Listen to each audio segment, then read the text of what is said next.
सिडकोच्या मोकळ्या भूखंडावर असलेल्या घनसोली डीमार्ट समोरील अनधिकृत बांधकाम धारकांना वारंवार नोटीस देऊनही त्या ठिकाणी झोपड्या कायम ठेवल्या होत्या। त्यामुळे या अतिक्रमणावर आज दुपारी दिनांक 13 रोजी रबाळे पोलिसांच्या कडक बंदोबस्तात सिडको आणि महापालिकेच्या अतिक्रमण विभागाने संयुक्तरित्या कारवाई केली। महापालिका आयुक्त डॉक्टर रामास्वामी एन आणि सिडकोचे अतिक्रमण विभागाचे प्रमुख SS पाटील यांच्या आदेशानुसार घनसोली सेक्टर 8A डीमार्ट समोरील झोपड्या अनधिकृतपणे सुरू होते। अशा बांधकामावर रबाळे पोलिसांच्या प्रचंड बंदोबस्तात कारवाई करण्यात आली। हा जवळजवळ 4000 स्क्वेअर मीटरचा भूखंड आहे। कमर्शियल प्लॉट आहे। प्लॉट नंबर 16 सेक्टर 8 घनसोली इथे आहे आणि इथे वारंवार कारवाई करून सुद्धा हे अतिक्रमणधारक कुठल्याही प्रकारची दाद देत नाही यंत्रणेला। आणि आज आम्ही फेन्सिंगचं प्रयोजन करून एक साईडने तुम्ही बघत असाल तर फेन्सिंगचं कामही चालू आहे आणि पूर्ण प्लॉट हा फेन्सिंग करून लवकरात लवकर याचा डिस्पोजलच्या मार्गी लावणार आपण। सिडकोतर्फे डिस्पोजल होणार आहे प्लॉट। कशा प्रकारची कारवाई करण्यात आली? इथे आता हे जे दिसतं आहे कच्च्या स्वरूपाचे सगळे बांधकाम आहेत, ज्याच्यात गॅरेजेस, फर्निचरचे दुकानं, नर्सऱ्या अशा प्रकारचे कमर्शियल यूजसाठी जे आहे कम्प्लिटली, आणि त्याच्या डिस्गाईज खाली गरजेपोटी आणि ह्या सगळ्या प्रकारचे दावे वगैरे करून नानाविध प्रकारे अडथळा आणण्याचा अतिक्रमणधारक प्रयत्न करत होते। न्यायप्रविष्ट बाब अशी सांगून दिशाभूल केली जाते। 16 नंबरच्या प्लॉटवर कुठल्याही प्रकारचा स्टे नाही आहे। तुम्ही सुद्धा स्वतःही डॉक्युमेंट चेक करून कोर्टाची वेबसाईट चेक करू शकता। 17 नंबर प्लॉटवरची प्लेंटमधली आणि स्टे ऑर्डरची ऑर्डर आहे आणि प्लॉट नंबर 16वर आपली कारवाई चालू आहे। सर, आज या ठिकाणी सेक्टर 8मध्ये जी कारवाई झाली ते संयुक्तपणे सिडको आणि महानगरपालिकेच्या वतीने करण्यात आलेली आहे।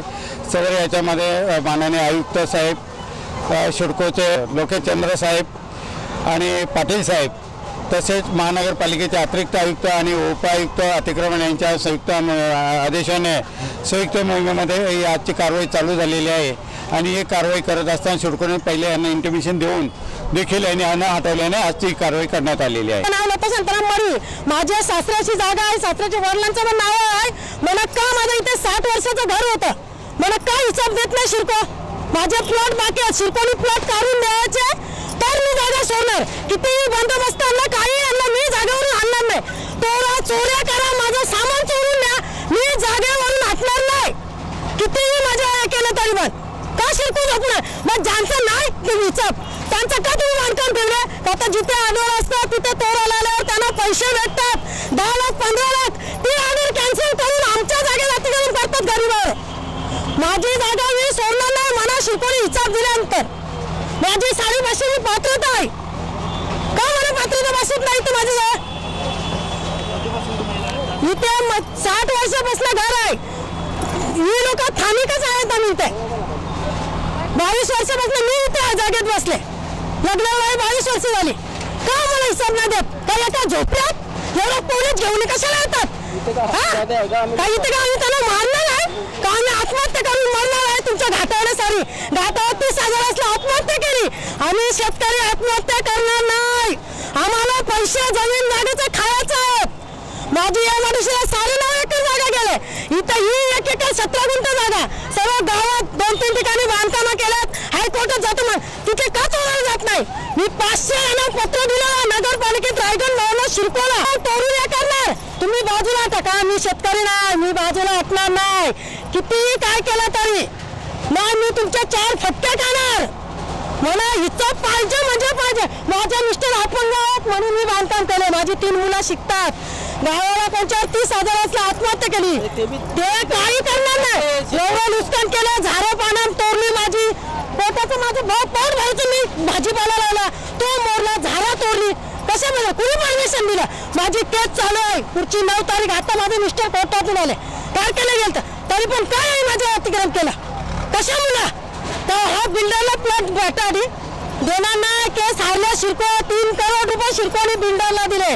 बिल्डरनी मला मागे सांगितलं पण मॅडम तुमची हरकत नसेल मी काय? मी सांगितलं माझा हिसाब द्या, इथे नको मला दुसरी जागा द्या ना। कारण तुम्ही हिसाब द्यासाठी बसलेस ना का नोटा मोजासाठी बिल्डरांचा बसलास? नोटा मोजायला बसलास? हा नोटा मोजता तुम्ही? हा जे सामान माझं चोरून झालेलं, मागे माझा 1 लाखाची पत्र चोरून नेली, त्याचा हिसाब कोणी द्यायचा? 5 वेळा माझे रूम तोडले कशामुळे? माझा हिसाब तुमच्याकडे आहे म्हणून मी जागेवर बसले। मी काय रिकाम ठेवली बाई नाही तुमच्या तुमच्या साऱ्या मजुरीशी नाही आलो मी शेतकऱ्याची अवलत आहे, शेतकऱ्याची अवलत. तुम्ही सर्व मजुरीशी आले, एकही साहेब करणार सगळ्या मजुरीशी आल्यात.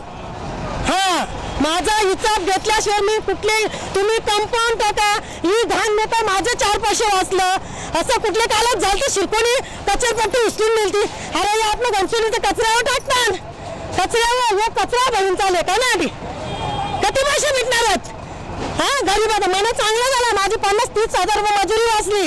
मला जेवढा खुल्ला करून प्लॉट देणार ना तेवढी मी बसल. जा मला काय करा ते करा, पण बिल्डरला प्लॉट देणार. या साहेबांनी माझा प्लॉट काढून द्यावा. माझा हिसाब आहे का ना तुमच्याकडे, शिरकोणी सांगायचं. ही ऑफर मला कुणी केली नाही ना, मी पैशासाठी नाही बसलो. मला प्लॉट भेटला, आमच्या मुलांना एक आहे, मुलांना आमच्या एक रूम भेटला तर आमच्या पोरांची लाईफ बनत. तर आम्ही 4 दिवसाची पाहुणे आले का नवी मुंबईला, ठाणे गावाले आहे. तर 3 वर्ष झाली बदली झाली, मी चाललो पैसे खाऊन. हा, तर 3 वर्ष ड्युटीवर आले मी. जन्मभूमीवर आमचा जन्म झाला मातीत. या मातीचा कष्ट घेऊ नका, शेतकऱ्याचं शेतकऱ्याची हवा लागेल तुम्हाला. हा, नाही नवी मुंबईमध्ये कोणी दाखवलं नसेल, मी दाखवेल. मग जिथे ऑर्डर घेऊन येतात तिथे काय पैसे दिले, 10 लाख दिलं ऑर्डर थांबवली, 5 लाख दिलं ऑर्डर थांबवली. आता इथे माझी अवकत नाही ना झोपडवालीचे पैसे द्यायचे तुम्हाला, म्हणून तुम्ही करता. बिंदास करा, काय करा त्या, पण मी जागेचा ताबा सोडणार नाही. कुठल्याही साहेबांनी वकिलांनी माझ्यावर कारवाई करा बस.